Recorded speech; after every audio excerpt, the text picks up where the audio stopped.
चलिए स्टार्ट कीजिए। Oxidation reaction start कीजिए। ऑक्सीडेशन रिएक्शन, आज केमिकल प्रॉपर्टीज चल रही हैं, हम लोग पढ़ने वाले हैं ऑक्सीडेशन रिएक्शन। पढ़ो बेटा ऑक्सीडेशन।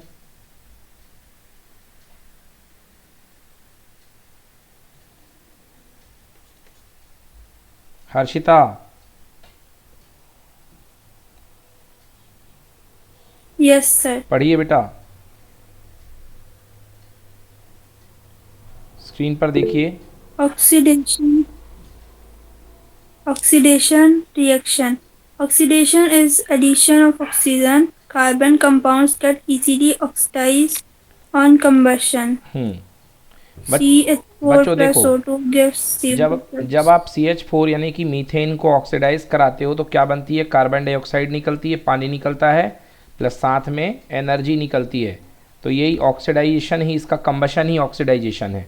ओके, तो देखिए आपने कि ऑक्सीडेशन में CH4 अगर ऑक्सीजन के साथ बर्न करते हो तो CO2 निकलेगी। ओके, CO2 ऑक्सीडेशन मतलब एडिशन ऑफ ऑक्सीजन, और H2O और एनर्जी। एग्जाम्पल नंबर 2, अगर आप एल्कोहल का ऑक्सीडेशन करोगे बच्चों, तो एल्कोहल का ऑक्सीडेशन जो होता है in presence of oxidising agent like alkaline potassium permanganate. Okay, alkaline KMnO4 की प्रेजेंस में ऑक्सीडेशन होता है, और एल्कोहल जो होता है ऑक्सीडाइज होकर के क्या बन जाता है? Ethanoic acid. तो एल्कोहल ऑक्सीडेशन होने से क्या कन्वर्ट होता है? इथेनोइक एसिड में। ठीक है, यहाँ तक क्लियर Yes है? sir. ओके ठीक है। चलिए ये रिएक्शंस बस सिलेबस से थोड़ी सी हट गई हैं। नेक्स्ट देखते हैं बच्चों, सब्सटीट्यूशन रिएक्शन। सब्सटीट्यूशन का मतलब कोई चीज़ हट करके कोई चीज़ ऐड हो जाना। Substitution reaction, the reaction in which one or more hydrogen atom of the hydrocarbon are replaced by some other atoms is called substitution reaction। देखो बच्चों, यहाँ पे CH4 है, CH4 का स्ट्रक्चर कैसे बनेगा? 4 हाइड्रोजन, ये है। और अगर आप इसमें Cl2 की रिएक्शन कराएंगे, Cl2 मतलब Cl बॉन्ड Cl, तो एक हाइड्रोजन यहाँ से निकल जाएगा और इसकी जगह क्लोरीन घुस जाएगा। तो क्या बन जाएगा नया कंपाउंड? नया कंपाउंड बनेगा 3H3 और एक Cl और साथ में HCl। तो ये कंपाउंड, ये कहला गई सब्सटीट्यूशन रिएक्शन, क्योंकि क्लोरीन ने हाइड्रोजन को सब्सटीट्यूट कर दिया। क्लियर? ये देखिए। Yes sir. हाँ, अगर एक बार और आप सनलाइट में रिएक्शन कराएंगे, पहली रिएक्शन हुई तो ये बन गया। अगर आप फिर से क्लोरीन भिड़ा रहे हैं बच्चों, तो एक और क्लोरीन अंदर चली जाएगी, तो क्या बन जाएगा? CH2Cl2 और HCl। फिर आप यदि क्लोरीन से रिएक्शन करा रहे हैं तो 3 क्लोरीन अंदर चली जाएंगी बच्चों, तो बन जाएगा CHCl3 और HCl। CHCl3 को अपन बोलते हैं क्लोरोफॉर्म, ठीक ना। और अगर एक क्लोरीन और अंदर चली जाएगी तो ये 4 बार बन जाएगा, इसको बोलते हैं कार्बन टेट्राक्लोराइड सॉल्वेंट CCl4, और HCl बाहर निकलेगा। These reactions only shown by the saturated hydrocarbon. मतलब कौन सी रिएक्शन? Elimination reaction. कौन दिखाता है? केवल saturated hydrocarbon. Presence of sunlight is necessary for the substitution reaction. Sorry मैं एलिमिनेशन बोल गया। सब्सटीट्यूशन रिएक्शन जो है ये कौन दिखाता था? कौन दिखाता है? सैचुरेटेड हाइड्रोकार्बन यानी कि alkane. Substitution reaction alkane show करते हैं, शोन बाई एल्केन। एल्केन कह लो या सैचुरेटेड हाइड्रोकार्बन कह लो, ये लोग करते हैं कौन सी रिएक्शन? Substitution reaction. बोलिए यहाँ तक में कुछ दिक्कत है क्या? देख लीजिए एक बार, कोई प्रॉब्लम हो तो बताइए, कहीं पे कुछ पूछना है तो। चलिए अगली रिएक्शन देखते हैं बच्चों, एडिशन रिएक्शन। एडिशन रिएक्शन का मतलब कुछ जुड़ना, कुछ जुड़ना। बच्चों ध्यान से देखो, ये आपके पास मान लो ये है इथीन। इथीन मतलब CH2 डबल बॉन्ड CH2, इसके पास डबल बॉन्ड है बच्चों। अगर आपने इस डबल बॉन्ड को तोड़ दिया तो बेटा जब भी दो डबल बॉन्ड, एक डबल बॉन्ड टूटता है तो एक वैलेंसी इसके पास कम हो जाएगी, एक वैलेंसी इसके पास कम हो जाएगी, मतलब ओपन वैलेंसी हो जाएंगी 2। तो मान लो ये डबल बॉन्ड टूट गया, सिंगल बॉन्ड में बदल गया, तो एक वैलेंसी इसकी खुल जाएगी और एक वैलेंसी इसकी खुल जाएगी। और हमने उसी समय किसकी रिएक्शन करा दी? H2 की। H2 मतलब 2 हाइड्रोजन, तो एक हाइड्रोजन यहाँ आके ऐड हो जाएगा, एक हाइड्रोजन यहाँ आके ऐड हो जाएगा। तो क्या बन गया? यहाँ पे भी बन गया CH3, लेफ्ट में भी और राइट में भी बन गया CH3। तो पिछले केस में क्या हो रहा था कि हाइड्रोजन ने किसी को रिप्लेस किया था, तो वो रिएक्शन थी सब्सटीट्यूशन रिएक्शन। बट इस बार रिप्लेसमेंट नहीं हुआ है, कुछ ऐड हुआ है। तो इस टाइप की रिएक्शन में जिसमें कुछ ऐड होता है तो उसे हम बोलते हैं एडिशन रिएक्शन। तो ये देखिए यहाँ पर क्या था? एल्कीन था, मतलब इथीन था, और इथीन में हाइड्रोजन ऐड होने से क्या बन गया, इथेन, मतलब अनसैचुरेटेड को सैचुरेटेड में बदल दिया आपने। ऐसी रिएक्शन होती है एडिशन रिएक्शन। और जब पर्टिकुलरली आप हाइड्रोजन ऐड करते हो बच्चों, तो इस प्रोसेस को बोलते हैं हम हाइड्रोजनेशन। तो ये प्रोसेस जो है ये है हाइड्रोजनेशन, मतलब किसी को हाइड्रोजन को खिलाना। पढ़ो Harshita, addition reaction, the reactions. The reactions in which an unsaturated hydrocarbon combines with other substances to form a single product is called addition reaction. तो एक सिंगल प्रोडक्ट बनाता है, इसको बोलते हैं एडिशन रिएक्शन। देखो कंबाइन होकर के सिंगल प्रोडक्ट बनाता है, कोई दूसरा प्रोडक्ट मिला नहीं। पिछले बार सब्सटीट्यूशन हुआ था तो साथ में HCl मिले थे काफ़ी सारे, देख लो ये मिले थे HCl, बट इस बार दो जुड़ करके एक बन गए हैं, तो इसको बोलते हैं एडिशन रिएक्शन। पढ़ो बेटा, Only unsaturated hydrocarbons can show addition reactions. Next, The reaction is named according to the name of substance added to unsaturated hydrocarbons. हाँ, the reaction is named according to the new substance added. अगर आप hydrogen add कर रहे हो तो इस type की reaction को बोलेंगे हम हाइड्रोजनेशन। अगर क्लोरीन ऐड कर रहे हो तो आप बोलोगे क्लोरीनेशन। तो जो नया सब्सटेंस ऐड कर रहे हो उसके आधार पे आप इस रिएक्शन का नाम देते हो। फॉर एग्जाम्पल पढ़िए, फॉर एग्जाम्पल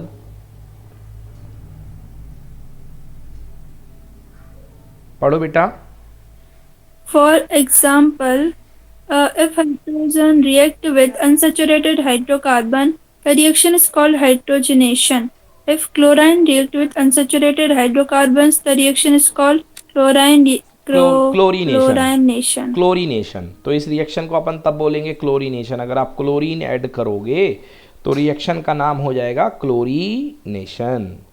चलो अगला पढ़ो, hydrogenation. Hydrogenation. When unsaturated hydrocarbons react with hydrogen in presence of Ni, Pt or Pd, they get converted into saturated hydrocarbons. हाँ, Ni मतलब निकिल, Pt मतलब प्लेटिनम और Pd मतलब पैलेडियम। बच्चों ये कैटालिस्ट होते हैं। कैटालिस्ट कौन होते हैं बच्चा? वे एलिमेंट होते हैं कैटालिस्ट जो कि किसी रिएक्शन को भड़काते हैं, मतलब तेज कर देते हैं। तो ऐसे एलिमेंट जो रिएक्शन को भड़का देते हैं, रिएक्शन को फास्ट कर देते हैं, उनको हम कैटालिस्ट बोलते हैं। बेटा देखो क्या होता है, जो अनसैचुरेटेड वेजिटेबल ऑयल होता है, अनसैचुरेटेड वेजिटेबल ऑयल वो हुआ करता है, वेजिटेबल ऑयल जो होता है अनसैचुरेटेड वो हुआ करता है कैसा, एल्कीन। ये बना हुआ है एल्कीन, मतलब कि अनसैचुरेटेड। और अगर आप इसमें हाइड्रोजनेशन कर देते हैं बच्चों तो ये बन जाता है वेजिटेबल घी, यानी कि सैचुरेटेड फैट। तो ये आपका सैचुरेटेड फैट बन जाता है। ओके, तो ये क्या था, ये अपने पास था एल्कीन और ये क्या था, एल्केन। तो एल्कीन को यानी कि अनसैचुरेटेड हाइड्रोकार्बन को सैचुरेटेड हाइड्रोकार्बन में कन्वर्ट करने के लिए आप क्या कराते हैं, हाइड्रोजनेशन। क्लियर? Yes, sir. ठीक है अनामिका? Yes sir. ओके, चलिए अब देखते हैं commercially use compound of carbon. कुछ इंपॉर्टेंट कंपाउंड कार्बन के जो हम लोग कॉमर्शियली यूज़ करते हैं। सबसे पहला है एथनॉल। एथनॉल मतलब कि जो शराब होती है, जो वाइन होती है, उसका जो सबसे इम्पॉर्टेंट कंस्टिट्यूएंट होता है वो होता है एथनॉल का। एथनॉल से ही बनाई जाती है सारी की सारी शराब। एथनॉल का फार्मूला होता है C2H5OH। पढ़ो बेटा, फिजिकल प्रॉपर्टीज पढ़िए Harshita. Physical properties. First, physical state. Ethanol is a colorless liquid having a pleasant smell. Second, boiling point. Ethanol is volatile liquid having boiling point 78 degrees Celsius. हाँ, 78 degree Celsius मतलब पानी जो है वो उबलता है कितने पे, 100 डिग्री सेल्सियस पे। और शराब उबलने लगेगी 78 डिग्री सेल्सियस पे, मतलब पहले ही पानी से पहले ही वो भाप बन के उड़ जाएगी शराब। समझ गया ना? 78 डिग्री पे खौलने शुरू हो जाएगी, बॉइलिंग पॉइंट कम होता है। Next, solubility in water. Solubility in water. Ethanol is soluble in water in all properties. That's why it is the main component of alcoholic drinks and known as alcohol. Yes, इसी को alcohol बोलते हैं। चलिए, harmful effects of ethanol. Alcohol या ethanol के बुरे प्रभाव पढ़ो। Consumption. Harmful effects. Consumption of alcohol is not good for human health. It slows down the metabolic process. Second, it depresses the central nervous system. Third, it causes lack of coordination, mentals confusion, and ये बेटा metal लिखा है, इसको mental कर लेना, mental confusion, समझ गए ना? जो लोग yes, ड्रिंक करते हैं उनको मेंटल कंफ्यूजन आती है। एंड ड्राउजीनेस मतलब कि आलस, आलस बहुत आता है, ठीक है ना? Next, it affects kidney and liver function, और ये किडनी और लीवर फंक्शन को अटैक किया जाता है। Pure alcohol known as absolute alcohol is very health hazardous, मतलब जो प्योर एल्कोहल होती है 100% वाली एल्कोहल, वो बहुत ज़्यादा नुकसानदायक होती है, इंसान पीने से मर सकते हैं। नेक्स्ट पढ़ो बेटा, methanol. methanol, CH3OH. It is to a type of alcohol which is poisonous and in nature. Methanol is colorless, volatile with a distinctive volatile, volatile मतलब कलरलेस एंड वॉलेटाइल, वॉलेटाइल मतलब भाप बन सकती है। With a distinctive odour similar to ethanol, जिसकी जो order होती है, जो खुशबू होती है, बिल्कुल एथेनॉल के जैसे ही हुआ करती है। Next, poisonous nature of methanol, पढ़ो बेटा। poisonous nature of methanol. Methanol is poisonous as it is oxidized to methanol in liver, which methanal, rapidly methanal मतलब एल्डिहाइड, मेथनल मतलब aldehyde. Methanol CH3OH is poisonous as it's oxidise to methanal, मतलब alcohol जो होता है वो oxidise होकर aldehyde बन जाता है in liver, which rapidly reacts with the protoplasm liquid present in cells and coagulates it like egg is coagulated on boiling. जैसे कि एग जो होता है वो थक्का बन जाता है, कोएगुलेट हो जाता है, तो ये क्या करता है, ये प्रोटोप्लाज्म का थक्का बना देता है। तो ये देखो लीवर में जा करके जो मेथनॉल होता है, ओके, मेथनॉल क्या बना लेता है, मेथनल बना लेता है। Methanol damages optic nerve causing permanent blindness in a person. जो मेथनॉल पीते हैं पहले वो अंधे हो जाते हैं, ठीक है ना? नेक्स्ट अगला बच्चों, अगला टॉपिक है जिसका नाम है denatured alcohol. Denatured alcohol, okay, पढ़ो। Physical properties. physical properties. It is the It is the alcohol ethyl alcohol which is made unfit for drinking by adding a small amount of poisonous methanol, copper sulfate, etc. Sometime a dye is also added to give it a blue color. देखो बेटा क्या होता है, जहाँ पे industry में शराब बनती है, जहाँ पे इंडस्ट्री में शराब बनती है, तो वहाँ से शराब की चोरी ना हो, वहाँ के कंजम्पशन लोग ही शराब ना पिए, तो उसके लिए क्या किया जाता है कि ये लोग क्या करते हैं कि इंडस्ट्री में जो बनने वाली एथिल अल्कोहल होती है, यानी जो इथेनॉल होता है C2H5OH, उसमें थोड़ा सा मेथेनॉल यानी कि CH3OH मिला दिया करते हैं। तो ये मिला देने से क्या होता है कि ये जहरीली हो जाती है, तो इसको बोलते हैं डीनेचर्ड एल्कोहल। यहाँ पे इसको मिला देने के बाद आपने जो उसका नेचर बिगाड़ दिया, so that type of alcohol is called denatured alcohol. और क्या करते हैं, और ये करते हैं कि इसमें थोड़ा सा कॉपर सल्फेट ब्लू कलर का मिला देते हैं, जिससे कि अल्कोहल का कलर ब्लू कलर का हो जाता है। तो थोड़ा सा कॉपर सल्फेट भी मिला देते हैं, या कोई और डाई मिला देते हैं, कोई और कलर मिला देते हैं, जिससे कि वो ब्लू कलर का हो जाए। चलिए नेक्स्ट पढ़िए। हाँ बेटा बोलो। तो जो ये मतलब बाद में CH3OH ऐड कर देते हैं, हाँ, तो इसके पहले जो रहती है वो उतनी हार्मफुल नहीं रहती है जो इसके बाद हो जाती है। हाँ, इसके बाद क्या हो जाती है, इसमें जहर मिल जाता है, तो ये पीने के लिए अनफिट हो जाती है, फिर इसको लोग पी नहीं सकते हैं। तो पैकिंग करते समय इसको फिर बाद में जो है उसको अलग कर लिया जाता है CH3OH को, समझ गए ना? Yes sir. हाँ, तो CH3OH को बाद में अलग कर लिया जाता है। तो मगर शुरुआत में इसके नेचर को बिगाड़ दिया गया, तो नेचर के बिगाड़ने को क्या बोलते हैं, डीनेचर्ड करना। क्या करना, डीनेचर्ड। तो ये कहलाती है डीनेचर्ड एल्कोहल, जिसमें थोड़ा सा मेथिल अल्कोहल मिला दिया जाता है, अलग अलग रंग मिला दिए जाते हैं, रंग को बोलते हैं डाइज, और क्या मिलाया जाता है, और ये कॉपर सल्फेट मिला दिया जाता है, जिससे कि लोग पानी की जगह गलती से ना पी जाएं, पानी समझ के, क्योंकि पानी भी कलरलेस होता है और अल्कोहल भी कलरलेस होती है, तो गलती से कोई पी गया तो, है ना, इसलिए थोड़ा सा कलर मिला दिया जाता है। नेक्स्ट पढ़िए, केमिकल प्रॉपर्टीज पढ़ो बेटा अल्कोहल की, पढ़ो। Chemical properties. Combustion. Ethanol undergoes under combustion, giving CO2 and H2O along with release of energy. अगर अल्कोहल को आप ऑक्सीजन के साथ बर्न करते हो बच्चों, तो देखिए अगर अल्कोहल को आप बर्न करते हैं ऑक्सीजन के साथ तो आपको क्या क्या मिल रहा है, कार्बन डाइऑक्साइड मिल रही है 4 मॉलिक्यूल, 6 मॉलिक्यूल वाटर मिल रहा है और साथ में एनर्जी मिल रही है. As ethanol gives only carbon dioxide and water and on combustion with no other gas, it is a cleaner fuel, है ना. मतलब इसमें कुछ और नहीं मिल रहा है तो मतलब ये एक क्लीनर फ्यूल है, मतलब एक स्वच्छ फ्यूल है. ये बहुत एक बढ़िया टाइप का फ्यूल है क्योंकि इसको बर्न करने पर आपको केवल CO2 मिल रही है और H2O मिल रही है. So that's why it is a cleaner fuel. Next, reaction with metal. Reaction of ethanol with metal shows the it's acidic nature. तो एथेनॉल की रिएक्शन अगर आप मेटल के साथ करते हो तो ये क्या बनाता है बच्चों, ये हाइड्रोजन छोड़ करके मेटेलिक सॉल्ट बनाता है. देख लो 2C2H5OH के साथ Na की रिएक्शन कराओगे तो हाइड्रोजन यहाँ से निकल जाएगा, Na ऐड हो जाएगा तो क्या बन जाएगा C2H5ONa, 2C2H5ONa plus hydrogen gas निकल जाएगी. क्लियर हुआ कि नहीं हुआ? Yes, sir. Next, reaction with concentrate sulphuric acid. Concentrate sulphuric acid बच्चों एथेनॉल का पानी निकाल देता है और बना देता है इथिलीन या इथीन. तो when ethanol is heated with the concentrate sulphuric acid, ethene is collected over water. Ethene जो होती है वो पानी के ऊपर कलेक्ट हो जाती है. This is called dehydration of alcohol. तो क्या करता है H2SO4, क्या कर देता है, डिहाइड्रेशन कर देता है. Here concentrate H2SO4 is acting as a dehydrating agent. देखिए इस रिएक्शन में कुछ पूछना है क्या?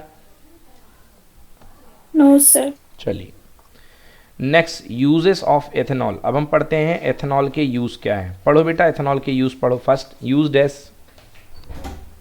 Used as a solvent. Many organic compounds which are insoluble in water are soluble in ethanol. सही बात है, Second, बहुत सारे ऑर्गेनिक कंपाउंड एथेनॉल में घुल जाते हैं. सेकेंड पढ़ो. it is used as a fuel in cars along with petrol. This mixture of alcohol and petrol is known as power alcohol. हाँ, पावर एल्कोहल. पेट्रोल और एथेनॉल के मिक्सचर को जो है यूज़ किया जा सकता है. नेक्स्ट पढ़ो. It is used in alcoholic drinks like whiskey, beer, etc. हाँ ये तो होता ही है यूज़. नेक्स्ट पढ़िए. It is used as an antiseptic to sterilise. Sterilise मतलब sterilize. कीड़े, उसमें से कीड़े बड़े बैक्टीरिया वगैरह को मारने के लिए. वो जो आता है ना बच्चों, डेटॉल आता है, सेवेलॉन आता है, इन सब में क्या मिला होता है, इन सब में एथेनॉल ही तो मिला होता है ना. Sanitizers. हाँ इस सैनिटाइज़र में भी, स्टेरलाइज सैनिटाइज़र में तो खूब ज़्यादा ही मिला होता है ना. Wounds and syringes in hospital, है ना. Next, ethanoic acid. को कुछ होता नहीं है इससे. नहीं बेटा, उसके बैक्टीरिया को मार देता है बस, और कुछ नहीं करता है. बहुत चिल. आप यदि कभी डेटॉल वगैरह डायरेक्टली किसी घाव में डाल लो तो बहुत जोर की चुनमुनाहट होती है ना. Yes, sir. वो एक्चुअली उसमें अल्कोहल होता है इसलिए. Next, ethanoic acid. Ethanoic acid यानी एसिडिक एसिड, यानी जिसको हम लोग विनेगर कहते हैं घर में, या हिंदी में जिसको सिरका बोला करते हैं ना.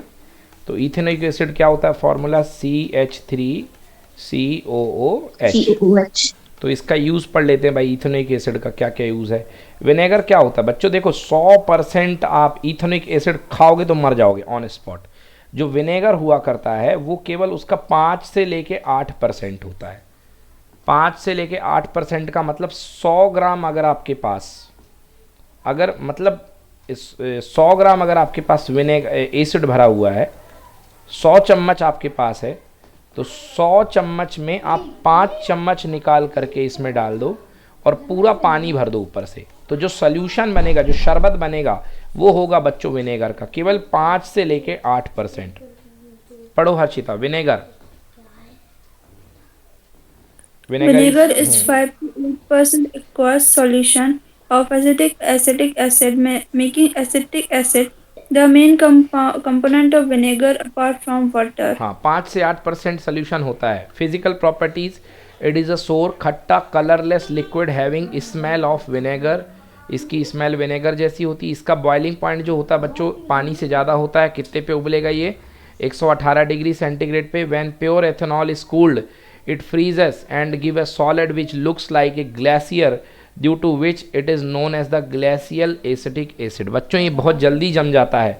अगर आप कभी विनेगर लेने जाओगे बच्चों, तो दुकान के अंदर अगर टेम्परेचर कम भी होगा, मतलब लगभग 70 डिग्री सेंटीग्रेड होगा, या गर्मी के 70 तो खैर आते ही नहीं है बच्चों, कभी 25 डिग्री सेंटीग्रेड या 18 डिग्री सेंटीग्रेड सुबह सुबह दुकान लेने जाओगे 9 बजे के आसपास, तो आपको जो विनेगर मिलेगा वो शीशी के अंदर बिल्कुल जमा हुआ मिलेगा. जमा मतलब प्योर विनेगर जो होता है ना, बहुत जल्दी जम जाता है, इसलिए एसिडिक एसिड बहुत जल्दी जम जाता है, इसलिए जमे हुए एसिडिक एसिड को बोलते हैं अपन ग्लेशियल एसिडिक एसिड. हाँ, नेक्स्ट पढ़ो केमिकल प्रॉपर्टीज. तो जो ये अब चाउमीन वगैरह में डलता है वो हाँ, हाँ. मतलब बस 5% होता है विनेगर. हाँ, केवल 5%. बेटा 100% उसका डाल दोगे तो मर जाएगा इंसान, समझ गया ना. Yes. बहुत ज़्यादा तेज हो जाएगा 100%. ठीक.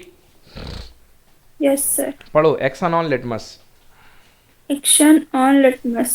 First, it converts blue litmus paper into it red. Converts बेटा, it converts blue litmus paper into red. बिल्कुल सही बात है. एसिड जो होता है नीले को लाल करता है, तो इसलिए एसिड जो है, एसिड ही तो है, तो ब्लू को रेड कर देगा. नेक्स्ट पढ़ो second. Acetic acid is organic acid. That's why it is always weak in nature, whereas hydrochloric acid HCl is a strong acid. हाँ, ये एक ऑर्गेनिक एसिड है, इसलिए वीक होता है नेचर में, और हाइड्रोक्लोरिक एसिड जो होता है स्ट्रांग होता है. नेक्स्ट पढ़िए रिएक्शन विद एल्कोहल. अगर आप एसिड को एल्कोहल के साथ मिलाते हो बच्चों, तो क्या बनता है? एस्टर. क्या बनता है? एस्टर. और साथ में वाटर निकलता है. एस्टर क्या होता है बच्चों? एस्टर एक बहुत ही स्वीट स्मेलिंग कंपाउंड होता है. बच्चों आजकल ये जितनी टॉफ़ियाँ आती हैं ना, पल्स हो गई, कच्चा आम हो गया, मैंगो बाइट हो गई, और ये जेली बेली करके एक आती है जो टॉफ़ी, ये जितने भी फ्लेवर वाली टॉफ़ी आया करती हैं, वो एक आती है पार्ले की, मोज़ेलो आती है ना बेटा. खाई ये सारी टॉफ़ियाँ कि नहीं खाई एक भी इनमें से? मोज़ेलो नहीं खाई. हाँ, तो ये जितनी भी टॉफ़ियाँ आती हैं इन सब में ये फ्लेवर पड़ते हैं, तो वो कोई नींबू का रस नहीं डाला करते हैं, वो लोग यही डाला करते हैं, अलग अलग टाइप के फ्लेवर. समझ गए ना? चलो यस. पढ़ो बेटा. When acetic acid react with ethanol in the presence of an acid as a catalyst, ester and produced. ये क्या है? हाँ, एस्टर प्रोड्यूस्ड एथिल एथेनोएट, इसका नाम है. ये जो बन गया ना, ये एथिल एथेनोएट है.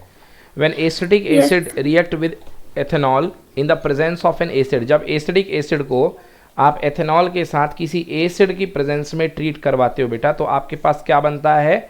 एथेनॉल क्या है यहाँ पे? एसिड जो होता है वो किसका काम करता है बेटा? कैटलिस्ट का. Okay, acid as a catalyst. Generally क्या हुआ करता है बेटा? कैटलिस्ट की जगह पे H2SO4 होता है.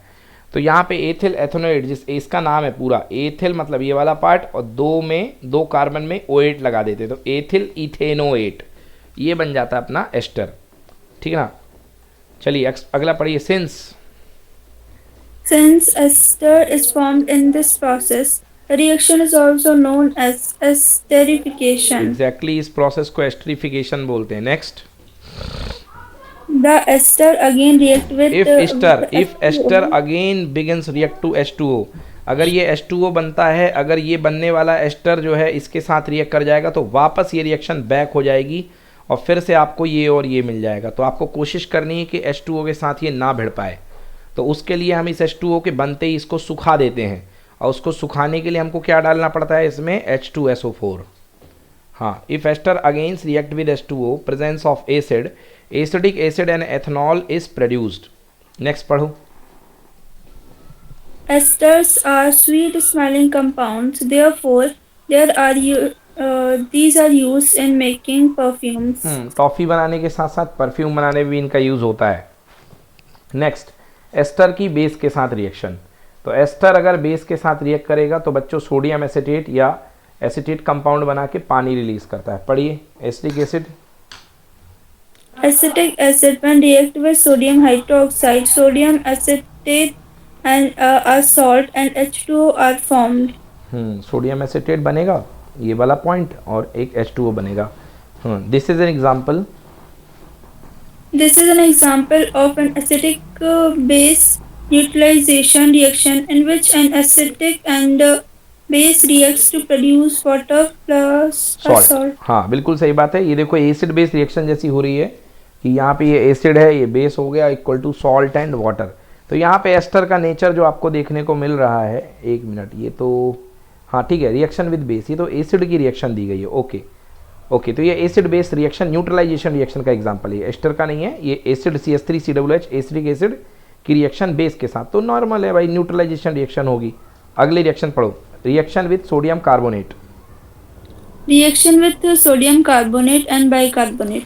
First, when sodium bicarbonate react with acetic acid, sodium acetate H2 and CO2 is released. CH3COONA sodium acetate बनता है, वाटर बनता है और CO2 रिलीज होती है। बिल्कुल पुराने के जैसे CH3COONA बन गया, प्लस CO2 निकल गई, प्लस H2O निकल गई, ठीक है ना। तो यदि Na2CO3 react with the acid, that is equal to क्या बनेगा, salt plus carbon dioxide plus water. Next, bicarbonate के साथ रिएक्शन देख लो, NaHCO3। तो अपने के पास पिछले बार में दो मॉलिक्यूल ले रहे थे, हाँ इस बारे में केवल एक लेंगे, कोई दिक्कत नहीं, बिल्कुल सेम रिएक्शन है, एक लेंगे। तो क्या बनेगा, CH3COONA plus CO2 plus H2O। CO2 जहाँ भी निकलती है, तो मैंने बताया था बहुत ही झाग के साथ, बुलबुलों के साथ निकलती है। CO2 is the main product of the reaction, it is release with the brisk effervescence, सुरसुराहट के साथ निकलती है। नेक्स्ट पढ़ो, यूज ऑफ CH3COOH, पढ़ो बेटा।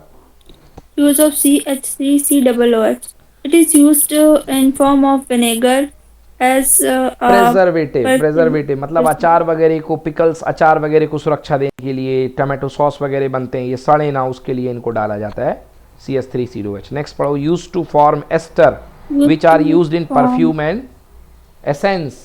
सिकेंड्स लिख दिया, एसेंस लिख लीजिएगा यहाँ पे, तो है ना। तो एसेंस बनाने के लिए और परफ्यूम बनाने के लिए किसका यूज़ किया जाता है, एस्टर का। ये जो आपके वेनीला वगैरह पड़ते हैं आपके जो इसमें आइसक्रीम वगैरह में, है ना, वेनीला हो गया, ऑरेंज फ्लेवर, मैंगो फ्लेवर, ये सब कुछ एस्टर से बनते हैं। नेक्स्ट अगला टॉपिक है, लास्ट टॉपिक है बेटा हमारे सिलेबस का, सोप्स एंड डिटर्जेंट। साबुन और डिटर्जेंट पाउडर कैसे बनते हैं बच्चों, सोप क्या होते हैं। तो याद रखना भाई, सोप जो होता है वो सोडियम या पोटेशियम सॉल्ट होता है, लॉन्ग चेन फैटी एसिड। तो अभी हमने देखे कार्बन की कितने एलिमेंट की चेन देखे हमने, 1 के 2 के 3 के 4 के, बट ये देखो बच्चों 17 कार्बन की चेन। तो 1 2 3 4 5 6 7 8 9 10 11 12 13 14 15 16 17 कार्बन की चेन के साथ आप क्या जोड़ दो, COONA।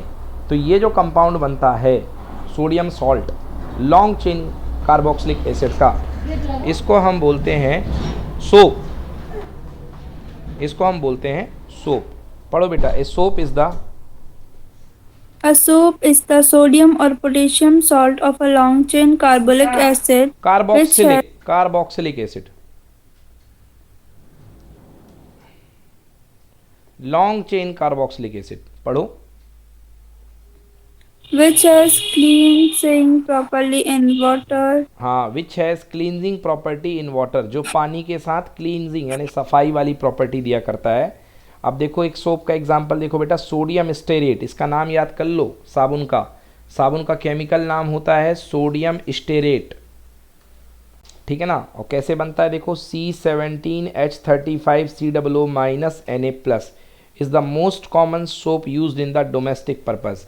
ये फार्मूला है देखो, 1 कार्बन 2, 17 कार्बन होते हैं टोटल, गिन लेना, है ना। टोटल कितने कार्बन, 17। देखो यहाँ से 1 2 3, है ना, 4 5 6 7 8 9 10 11 12 13 14 15 16 और 17, हाँ 17 कार्बन ये हो गए। इसके बाद क्या जुड़ा है देखो, COONA, तो COO और यहाँ से ONA। तो ये वाला जो पार्ट है, ये जो पूरा का पूरा कंपाउंड कहलाता है बेटा, इसको हम बोलते हैं सोडियम स्टेरेट, और इसको कॉमनली हम क्या बोलते हैं, सोप। इसमें 2 पार्ट होते हैं बेटा, देखो मैंने ये डिज़ाइन बना दी, नहीं तो ये 2 पार्ट आपको दिख जाएंगे। ये देखिए 2 पार्ट आपको दिख रहे हैं। एक जो पार्ट है आपका ये लंबी कार्बन की चेन है, और दूसरा पार्ट है ये आयोनिक पार्ट, क्योंकि O के ऊपर माइनस है और इसके ऊपर प्लस है। तो ये जो लंबी कार्बन की चेन है बच्चों, ये जो लंबी कार्बन की चेन है, ये पानी की दुश्मन होती है, ये जाके डर्ट के साथ चिपकती है।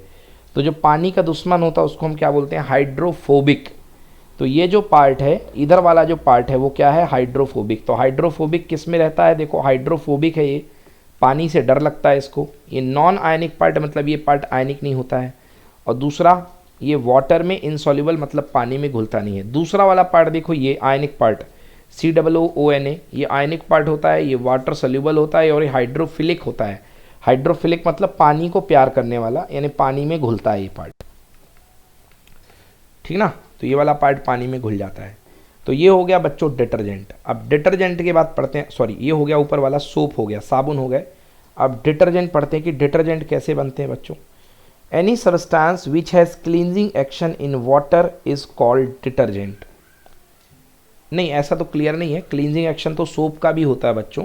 डिटर्जेंट में फ़र्क इतना होता है बच्चों कि यहाँ पर सोडियम सॉल्ट है, यहाँ पर सोडियम की जगह सल्फोनेट लगा होता है या अमोनियम लगा होता है, अभी आगे आ जाएगा। पढ़ो बेटा, क्लींजिंग एक्शन ऑफ सोप पढ़िए। Cleansing action of soap. First, when a cloth with dirt, draft dirt, attached हाँ डर्ट मतलब गंदगी जो होती है, dirt अटैच करी इसको, emerge in water containing soap, then the hydrocarbon chain hydrophilic and is attached to the dirt particle, whereas the ionic and hydrophilic and points outward towards the water. So the dirt particles are surrounded by the soap molecules forming a missile. The missile gets attached with the water sir molecules. Sir हाँ बेटा, sir hydrophobic वो होंगे ना sir, जो सब water के साथ घुलते नहीं। हाँ हाइड्रोफोबिक जो होते हैं और वाटर के साथ घुलते नहीं है। ये कार्बन चेन वाला पार्ट जो होता है बेटा, ये हाइड्रोफोबिक होता है। ये देखो हाइड्रोफोबिक लिखा है ये।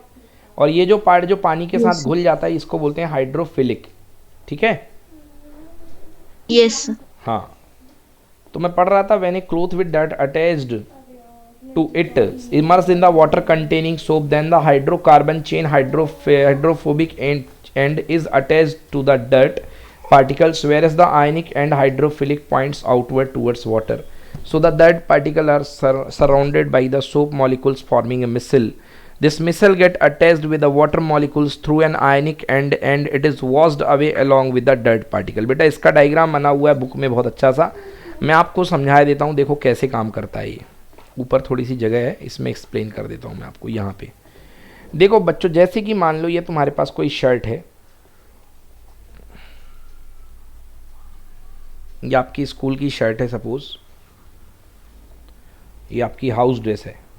और ये हाउस ड्रेस में बेटा मान के चलो कि इतना बड़ा ये ब्लैक स्पॉट लगा हुआ है गंदगी का, ये ब्लैक स्पॉट लगा हुआ है। गंदगी क्या होती है बेटा, पसीना प्लस आपके शरीर से निकलने वाला ऑयल और धूल, मतलब पसीना ही निकलता, पसीने में ऑयल रहता आपके शरीर से जो निकलता है, तो ऑयल और धूल। तो जैसे ही आप इसको डिप करोगे बाल्टी के अंदर, ठीक है ना, आप जैसे ही इसको डिप करोगे बाल्टी के अंदर तो होगा क्या, ये देखो आपने ये बाल्टी ले ली और ये बाल्टी के अंदर जैसे ही साबुन घुला हुआ है, ये साबुन जो है घुला हुआ है बाल्टी के अंदर, एग्जैक्टली लाइक दिस, ये आपका डर्ट है। तो साबुन इसके चारों तरफ बेटा घुला हुआ है, साबुन इसके चारों तरफ घुला हुआ है। ये क्या होगा बेटा, साबुन घुला हुआ है तो अब जैसे ही आप इसको डिप करोगे तो साबुन घुला हुआ है, तो जो साबुन के दो पार्ट होते हैं, एक कार्बन चेन वाला पार्ट और एक आयोनिक पार्ट। तो कार्बन चेन वाला पार्ट जो होता है ना वो डर्ट को पकड़ लेगा। ये देखो, ये कार्बन चेन और ये आयनिक इधर, आयनिक कहाँ रहेगा, पानी के पास, और कार्बन चेन वाला पार्ट इसमें रहेगा, चिपक जाएगा। तो ऐसे घेर लेगा ये। हो सके तो एनसीईआरटी ओपन कर लो बच्चों,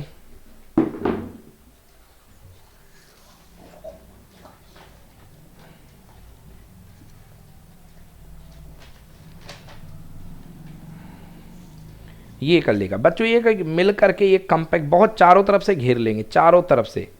और ये क्या बना लेंगे, ये जो स्ट्रक्चर बनता है बेटा इसको बोलते हैं मिसेल। क्या बोलते हैं,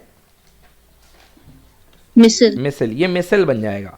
अब ये जो होते हैं बच्चों, ये इसको क्या करते हैं, ये जो बीच में जो काला पार्ट है ना, ये डर्ट का गंदगी वाला पार्ट, ये इधर वाले ना ये इसको दबोचते चले जाते हैं, दबोचते चले जाएंगे। मतलब ये जो आपके ये जो दिख रहे हैं बाहर, जो दिख रहे हैं आपके, ये स्फीयर जो दिख रहा है मिसेल का, ये छोटा होता जाएगा। मतलब पहले बाहर था, फिर और छोटा होएगा, फिर और छोटा होगा, गंदगी को दबोचते जाएंगे और एक समय आएगा कि पूरा उसको दबोच लेंगे, हर तरफ से ये इसको पकड़ लेंगे।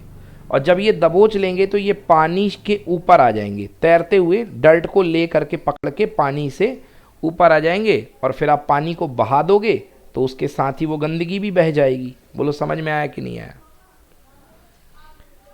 Yes sir. तो ये इस तरीके से ये आपका वर्क करा करता है। चलो हाँ देख लो, the micelle gets attached with a water molecule through the ionic and washed away along with the dirt particle.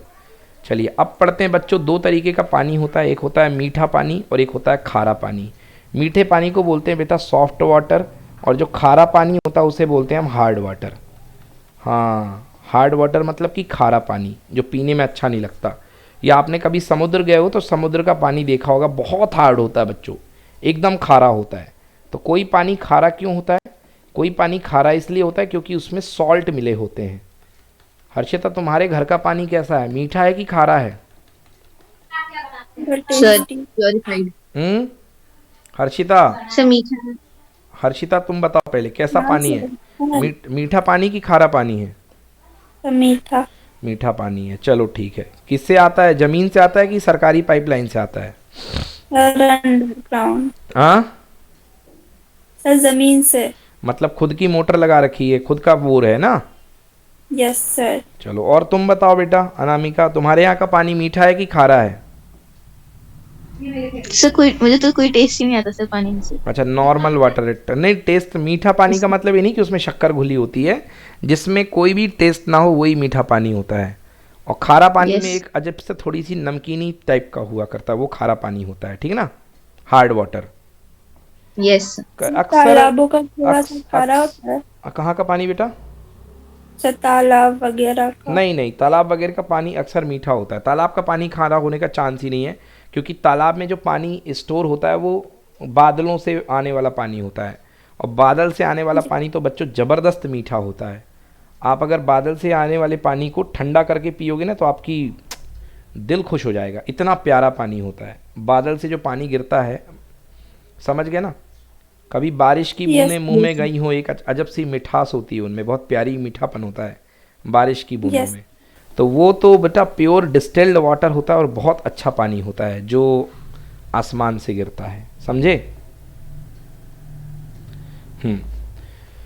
तो बच्चों अब हम पढ़ते हैं सॉफ्ट वाटर और हार्ड वाटर की हम बात करते हैं। सॉफ्ट वाटर मतलब बेटा क्या होगा कि आप अगर कभी खारा पानी वगैरह आपने कब देखा होगा, कभी शायद आपने कभी ज़िंदगी में कोई हैंड पंप का पानी पिया हो और उस हैंड पंप का पानी बहुत ही गंदा निकला हो, एकदम से आपने पीते ही, है ना, पीते ही आपने तुरंत उसको मुंह से बाहर फेंक दिया, अरे बाप रे ऐसा पानी, इतना गंदा स्वाद, हे भगवान ये तो पानी ही नहीं है।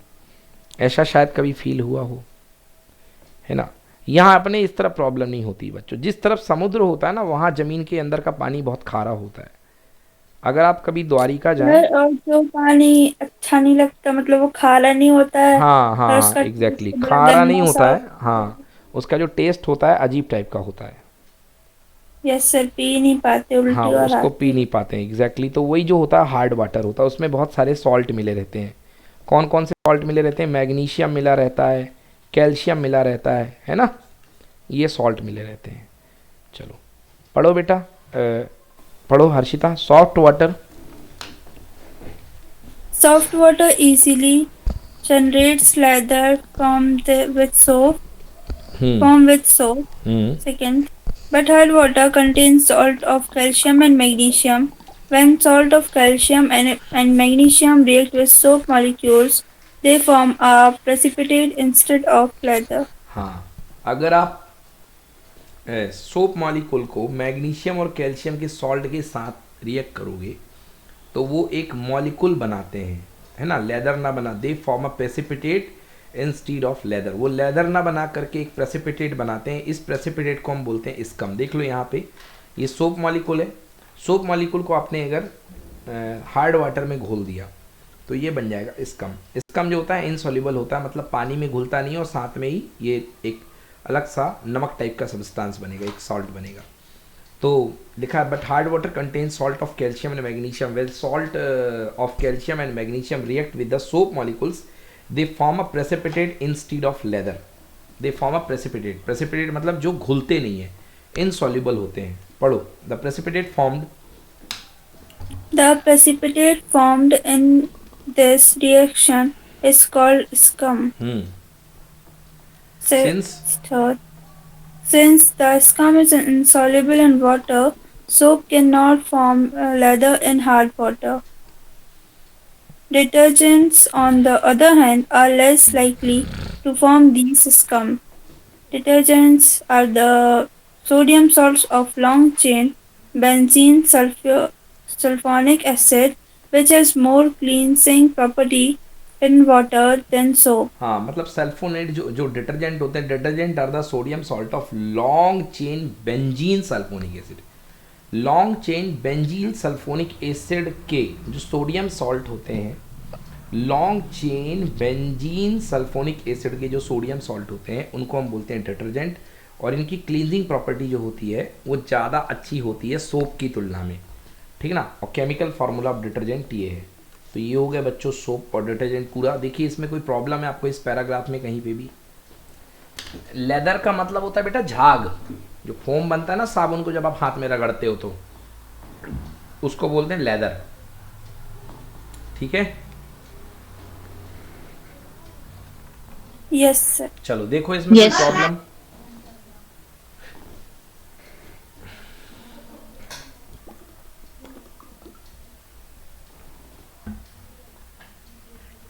देखिए कोई प्रॉब्लम बच्चों इसमें? इस पैराग्राफ में कहीं पे भी कुछ प्रॉब्लम हो तो बताइए।